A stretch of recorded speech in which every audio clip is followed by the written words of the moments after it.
Il reste 10 minutes d'émission. On va faire le maximum de questions-réponses pour essayer de vous satisfaire parce qu'il y a beaucoup de questions sur l'Olympique de Marseille, évidemment, comme à chaque fois. Et on commence avec Romain du Phocéen. Tiens, c'est pas toi, c'est pas moi, mais c'est quand même un Romain.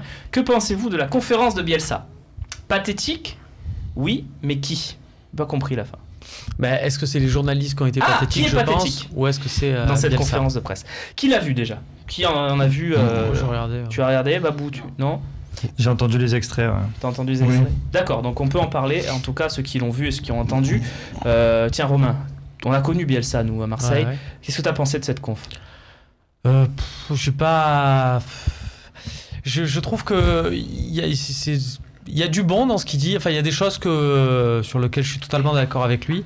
Mais par exemple, la manière dont il s'en est pris aux journalistes de l'équipe, que je connais pas, je fais pas de corporatif, je m'en fous. On connaît pas le journaliste de Lille de l'équipe, ça c'est sûr. Il y a un moment dans ses paroles, alors je sais pas, après c'est toujours pareil, je sais pas si ça a été bien traduit ou pas, mais il s'est servi, enfin il a commencé à rentrer sur une appréciation personnelle. Enfin, on est sorti du cadre de la conférence de presse, du foot, et ça je suis pas fan parce que je sais ce que c'est.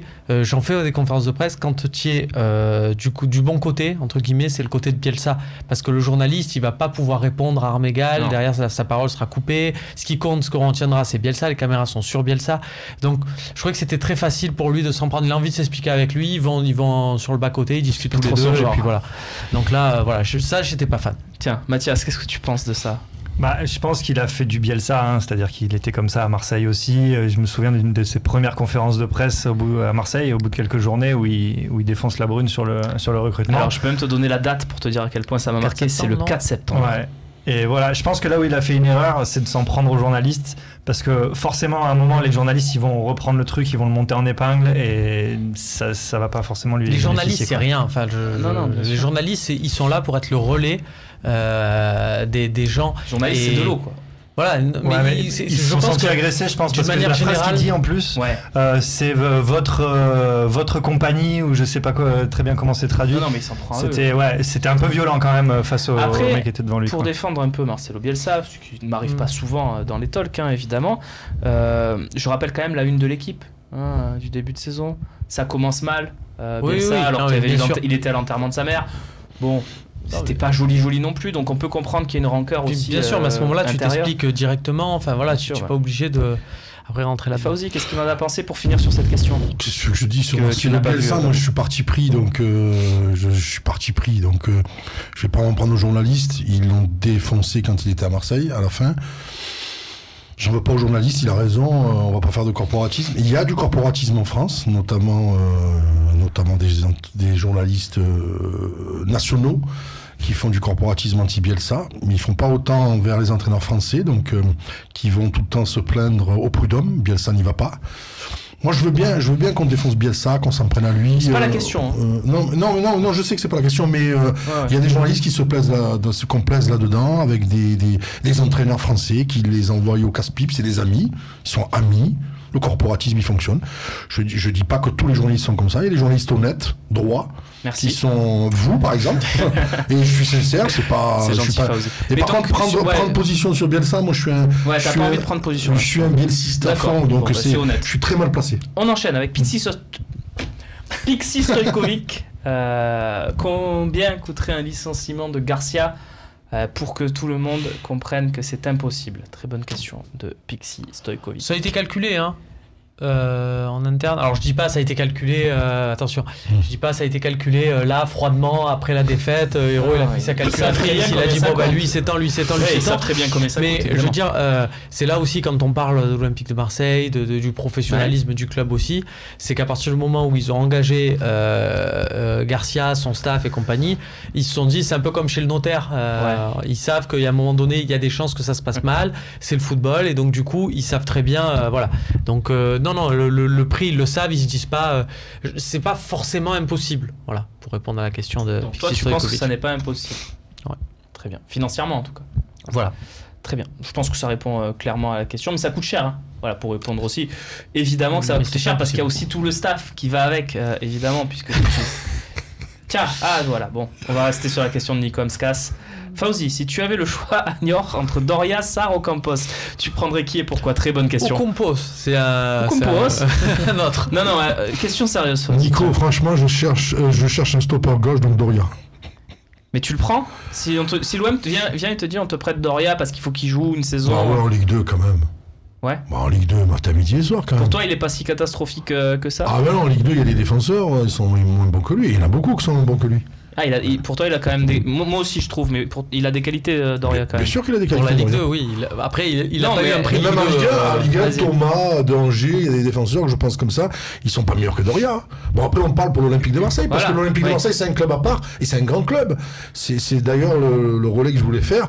L'Olympique de Marseille ne se gère pas comme une entreprise banale, une start-up. C'est l'Olympique de Marseille. Donc, le fameux truc de la com, j'entends des tas de choses. Donc, non, mais Doria. Donc, ça serait Doria. Doria en Ligue 2, matin, midi et soir. Très bien. Question et réponse très claire de la part de Fauzi. On enchaîne avec Zako. Si Luis Gustavo se prend un jeune contre Toulouse, le feriez-vous jouer contre Nice? Car il y aurait eu un troisième carton s'il le prend contre Nice qui entraînerait sa suspension face au PSG. C'est une bonne question. Oui, on va attendre déjà que ça se passe. Non, mais c'est vrai que... Non, mais il va prendre un carton contre Toulouse.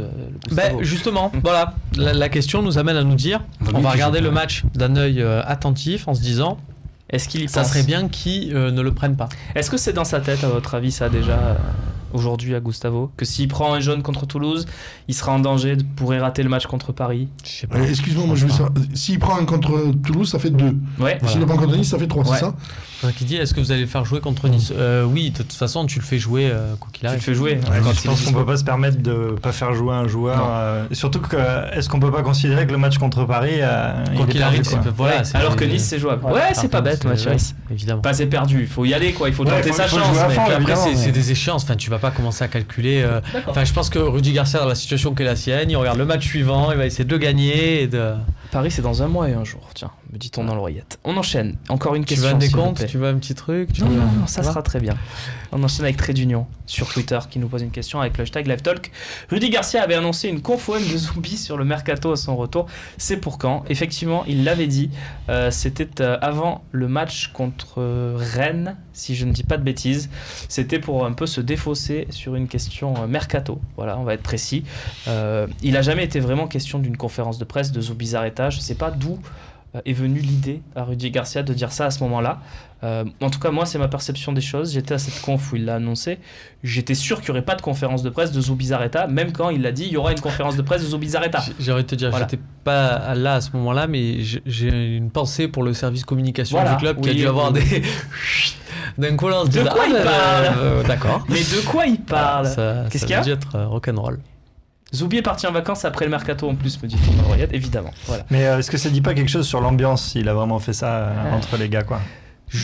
Il en a peut-être joué justement parce qu'on en parlait beaucoup déjà à ce moment-là. Pour répondre à ta question, que ça dit surtout un truc sur le fait que Garcia ne veut pas répondre aux questions mercato, qu'il a quasiment pas répondu aux questions mercato il est très langue de bois. Il est très langue de bois et c'est pas une grande surprise. Tiens. Croyez-vous que Dimitri Payet va retrouver son vrai niveau cette saison? Réponse oui, 65%. Vous avez la foi en Dimitri et c'est très bien. Félicitations à vous qui avez voté. Mais le vote qui m'intéresse le plus, c'est maintenant. Est-ce que Fauzi va remporter un duel? Alors, il va attendre parce qu'un petit Renault. Fauzi, tu vois, Fauzi, mais qu'est-ce qui se passe? Merci les gars. Tu vois, grâce à moi, t'aurais gagné un deuxième duel. Pourtant, on a mis Tarpamien, on a mis le compte. On ira évidemment voir encore plus, parce qu'on va déjà voir Tarpamien, mais merci Mathias d'avoir été en tout cas des nôtres ce soir. Le 17% s'explique aussi par le fait que tu aies choisi Zambo, on va pas se mentir. Oui, voilà. J'avoue que je suis parti sur la difficulté, mais j'aime bien les challenges.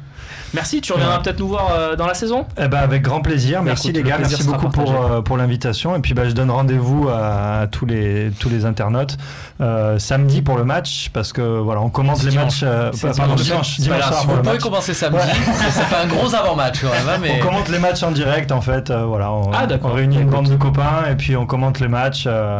Voilà, on a un invité, on aura un invité exceptionnel d'ailleurs. Vas-y, annonce. On aura Greg Empêche-moi. Voilà. D'accord. Et la semaine dernière, on avait René Malville comme invité. René Malville. Ouais. René Malville, c'était. Voilà. Ah ouais, c'était chaud comme émission. Vous aviez prévu ce qu'il fallait au niveau apéritif? On avait tout ce qu'il fallait, on avait de l'Ici, on avait du Coca-Cola, tout ça. Je conclue avec Fauzi. Merci Fauzi, ça nous a fait très plaisir de te Merci, donc je voulais faire une petite dédicace à mon ami Baptiste Jambiconi, le nouveau président du FC Martigues, qui est un très bon président. Qui nous a dit qu'il viendrait sur ce plateau. Ouais, ben on essaiera de venir ensemble s'il faut. Non, enfin c'est vous qui décidez.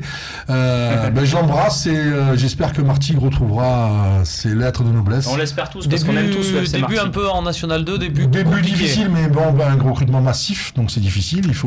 Il faut que la mayonnaise prenne. Et une petite pensée pour le maire de Martigues qui a fait le bon choix. Bon, très bien. Le message est passé. Babou, à très vite. Comment ? À très vite. Super. Romain également, évidemment. Merci de nous avoir suivis. On se retrouve lundi pour débriefer, espérons-le, la 3e victoire consécutive de l'Olympique de Marseille. Salut.